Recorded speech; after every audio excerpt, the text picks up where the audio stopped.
এই ছোট্ট জীবনে আপনি কি এমন কাজ করেছেন আপনার নিজের কাছে মনে হয় যে এই কাজের জন্য মানুষ আমাকে ১ বছর ২ বছর বা আমার মৃত্যুর পরবর্তী সময় পর্যন্ত মনে রাখবে? যদি না করে থাকেন, আপনার কি মনে হয় আপনি মারা যাওয়ার পরেই মানুষ আপনাকে ভুলে যাবে? এমন কোনো কাজই এখন পর্যন্ত আপনার সম্পন্ন হয়নি? ছোট্ট একটা গল্প বলে শুরু করি। খুবই বিখ্যাত একজন লোকের গল্প। ১০০ বছর আগের একটা ঘটনা।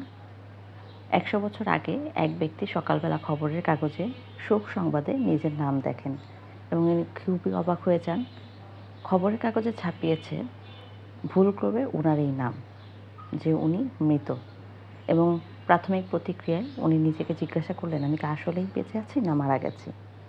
উনি অনেকক্ষণ চিন্তার পর দেখলেন খবরের কাগজে যেভাবে মৃত্যু সংবাদটি প্রকাশিত হয়েছে তার শিরোনাম ছিল ডায়নামাইটের রাজা মারা গেছেন। তার সম্পর্কে আরও ছিল, তিনি ছিলেন মৃত্যু ব্যবসায়ী।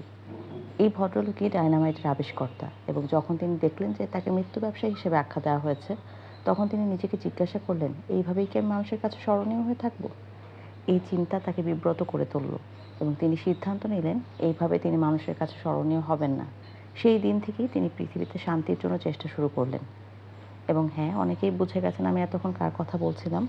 তিনি হলেন আলফ্রেড নোবেল, বর্তমানে যিনি নোবেল পুরস্কারের জন্য স্মরণীয় হয়ে আছেন।